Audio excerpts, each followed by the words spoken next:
This is one of the reasons I develop these templates. I mean, to calculate bond value, yield to maturity, or time left to maturity, we actually have functions to calculate them, but I don't want you to remember those functions. You can if you choose to do so. This basically does it for you. Okay. Oh, by the way, sometimes my students do this. Uh, this was especially true when I allowed Google searches in the past. I mean, I developed them these templates. They can easily calculate yield to maturity that way. They actually do a search on Google. There is no explicit formula, algebraically speaking, to calculate yield to maturity, but there is an approximate formula.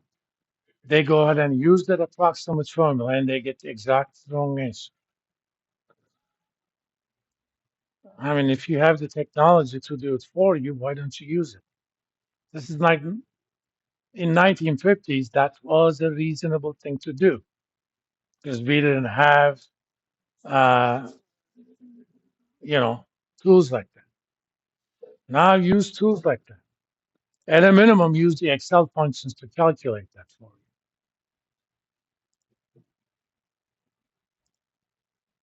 you. Okay. Now next, cost of common common equity.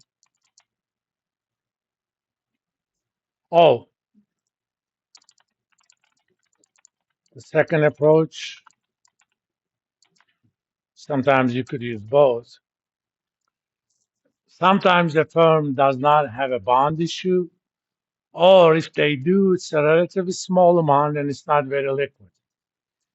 You know, every time EKU does a capital project in a building, they actually issue a bond that is backed by the state of Kentucky, but it's a small issue.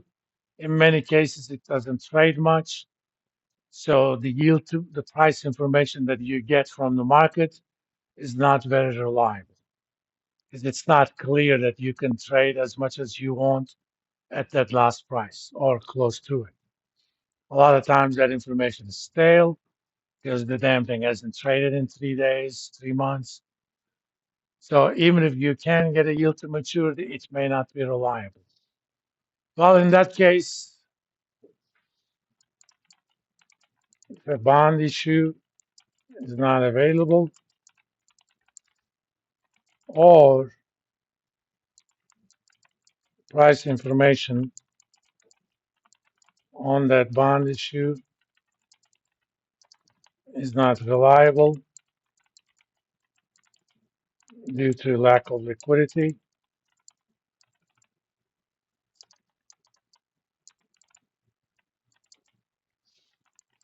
find the credit rating of the company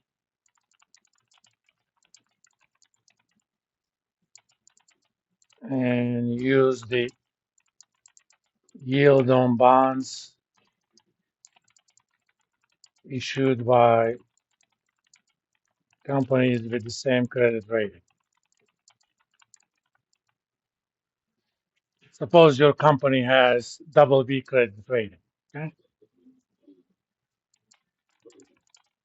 you can use FRED database, which is short for Federal Reserve Economic Database. I should say you can use FRED because the last D means a database maintained by Fed St. Louis.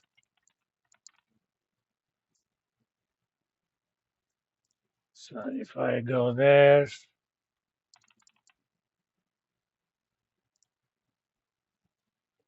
I'm going to type double B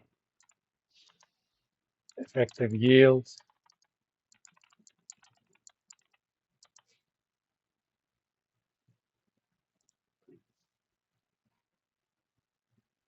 So this is essentially an index of yields of all bond issues with double B uh, credit rating. There are thousands of bonds in this thing, even though each may not be that reliable because of liquidity issues.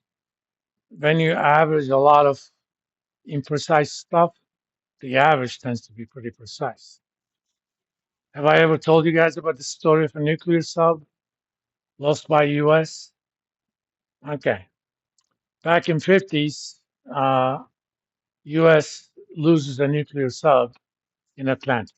Okay, at the time, the Soviet skis, the old Russians, don't have nuclear subs yet. I mean, they have the technology for A bomb because of their spies, but they haven't mastered the nuclear subs.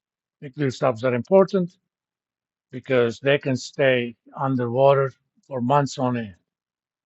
And those engines are also quieter as opposed to a diesel submarine. For diesel to work, you need oxygen. So every once in a while, they have to surface, get new air, go back down. It's a hassle. Of course, U.S. doesn't want the. This happens in international waters. U.S. doesn't want the Ruskies to find it first. I mean, Atlantic technically is not that deep of an ocean compared to uh, Pacific. They find it, they search it for months and then they can't find it. They're about to give up. They basically say, if you can't find it, Ruskies can't find it either. They're doing one last meeting to pretty much decide on this. And there's one Navy captain who's a submariner. He says, let's try one more thing. There are about, I don't know, 100 experts in the room. For each of you, I want you to write your best guess of where things is. Give me a latitude, give me a longitude. That's a coordinate on a sphere. He gets it from everybody. He averages the longitudes, he averages the latitudes. That gives him an average location. Let's try this. They find it within about 200 feet. Why? Because you have a different piece of information you're using. I have a different piece of information. So the average pretty much brings all of these. So even though a lot of corporate bonds are not that liquid, the index of a lot of those imprecise information is a pretty good indicator. So in this case, I would use 568 as my cost of debt. If I have, if I don't have a reliable way of estimating that otherwise.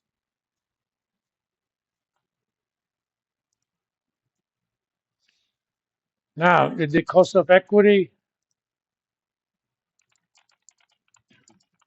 you can take two approaches. One is based on some type of asset pricing model,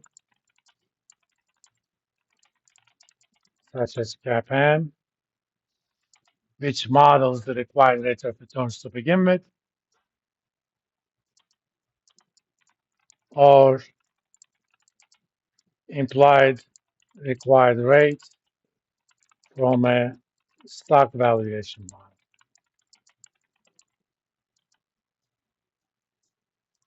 So in CAPM, I'm going to call this RE, cost of equity debt, cost of equity, common equity, the risk-free rate plus beta times market risk premium. I mean, we'll worry about where we're going to get those numbers on Thursday, but provided that I have those numbers, I'm good. Uh, Alternatively, suppose I have a stock valuation model that I am confident in, just for the sake of simplicity.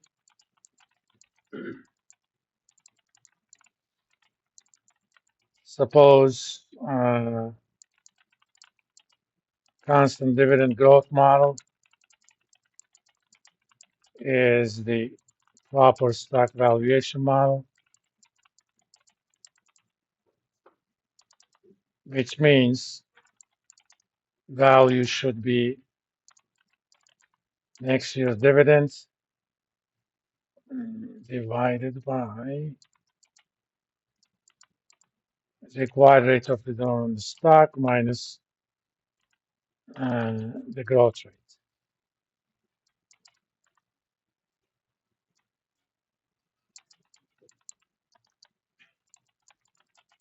Solving for RE, we get the